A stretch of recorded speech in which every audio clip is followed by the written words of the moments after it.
Hi, good morning, good afternoon, good evening. Depends on where you're streaming from or the time you're watching this particular video. So today I decided to use this angle for recording because it's something that triggered this content. Yeah, the day the day I was setting up my Christmas decor, a lot of things came to mind. I had like a whole gush of emotion. I remembered that the first time I had to set up Christmas tree for myself by myself was at my boyfriend's house, who I eventually married. Like if you know us really well, you'd have heard us say, "Oh, I'll be full to go back to my ex-boyfriend, but I might marry my own last." It used to be like a in-house joke for those that know already know. Yeah. So the first time I ever set up a Christmas tree was while we were dating at his place by myself, because I just wanted him to have this whole Christmassy feeling, because he never understood why I was so big on Christmas decoration and whatnot. And thereafter, we'd set up our Christmas tree every year together until we got married. And last year, when we had our son, I wanted a big tree. So I have this thing where every year I want to do something new. So I either want to change my ornaments, or I want to add to the ornaments, or I want to add a decor or something. So this year I already put up my star before time.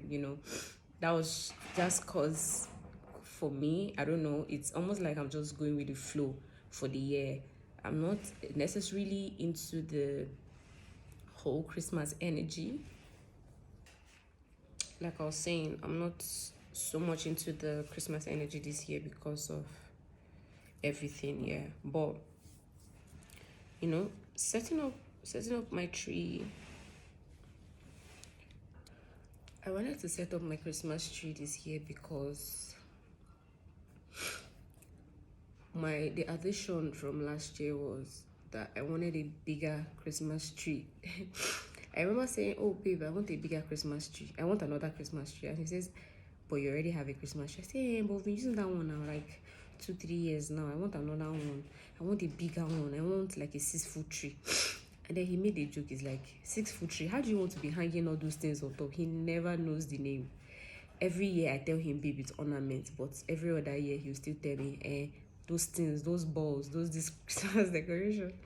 So how do you want to start putting those Christmas decorations on it? I'm like, "But why do I have you? It's 6 foot tree. It's just 6 foot." And he's like, "You're not even close to 6 foot. I am making noise about 6 foot tree." It was fun because our son was about a month old when we went to buy our 6 foot tree, which is this one behind me. And I didn't bring out the old 4 foot tree anymore because I had a bigger tree. I got a bigger tree, I got more ornaments, I got finer ornaments, I got bigger ornaments, nicer stuff. And a bit of an addition to the decor was the door, what you call that thing, the Merry Christmas thingy when you're coming into the house. Yeah. So, and we've spoken along the years, we've spoken so much about Christmas and Santa, because I told him I didn't want my child to know what I didn't want my child to believe that Santa wasn't real. I wanted him to always believe Santa was real. I wanted him to, have that whole Christmas Santa energy, even if he's like, "But he would find." I'm like, "Yeah, until he finds out." But now that he doesn't know, he has to believe that Christmas is real. He has to keep the spirit up until he eventually finds out. Maybe he'll find out in school or whatnot. He would always say, "Oh, it's Nigeria." I'm like, "Yeah, I know it's Nigeria, but let's just allow the boy enjoy his thing." And the idea was every year we would make sure that there's a gift under the Christmas tree, and we'll unbox on Boxing Day as should be. So we started the whole tradition of keeping gifts under Christmas tree last year, and Syria got after me because I mean that's like the only logical thing we could give him last year. For this year, I don't know. I'm still trying to wrap my head around what to get for him as his dad and what to get for him as me, because he has to get two gifts from daddy and mommy. I'm sure sure that I mean he's still a baby. It's not like he's going to really. Well, I mean it's just start early, so it just has like a pictorial image of what should be or how I want him to see the season as. So there are times where I get really mad at my husband. I'm angry. I'm like, oh, why would you leave? Why would you have to let me deal with all of this by myself? Blah blah blah blah blah. But when at first I had that anger, for a couple of days I'll talk to myself, I'll be upset, mad at him, like, why would you leave me when we had agreed on what. And then I remember the sceneries around his demise. It was an accident. Obviously, like I used to say, nobody plans for an accident, it happens. It was an accident. Then Nigeria happened. Right? I can only imagine how much he struggled. He must have struggled really, really hard. If not thinking about me, thinking about his son. Believe me, my husband loved his family so much. I don't think there was anybody on this earth that he loved more than his son. Like, he loved Sidel more than he loved himself. It was that bad. I was even jealous. Like, how can somebody that just came into your life, how can you even love him more than me? Stuff like that. But it was cute to watch. It was exciting. So when I think about that, I'm like, okay, so blaming this man would be really, really unfair. I won't blame him for leaving, because there are things that we prayed for as a couple always happened. There was never a time that God did not answer our prayers. There was never a time that we wanted something, we prayed or we asked God for something as a couple and it didn't happen. Syria was a blessing. Syria was a miracle. Syria was answered prayers. It was basically, oh God, this is what we want to do, this, do that. And it happened. Yes, I wanted a girl, but he came as a boy. My husband wanted a boy. He got a boy, The argument was not between, oh, will he look like you or will he look like me? Well, when he first came to earth, he looks like his father to me. But a couple of weeks later, he started looking like me. And I was so proud. And then like 3 months down the line, he looks like me. I'm like, hey, I think I want this battle.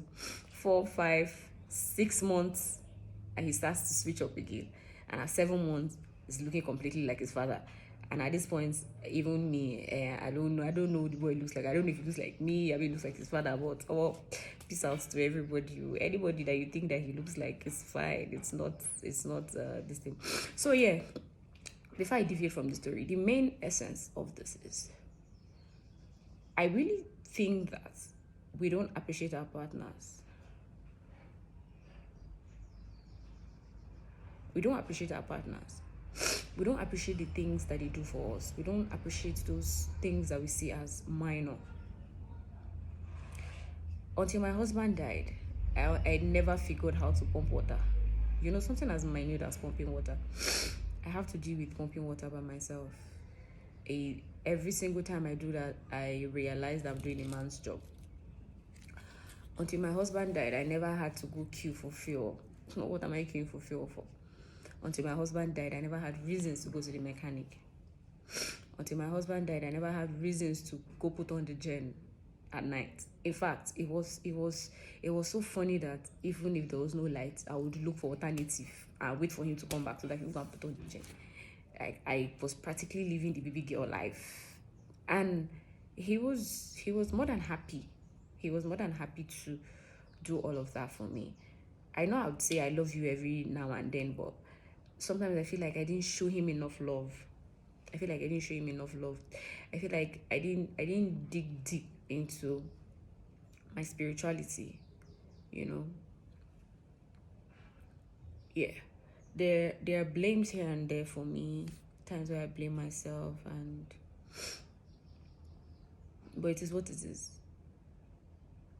Yeah, it is what it is. So most of the time that I make these videos is out of frustration.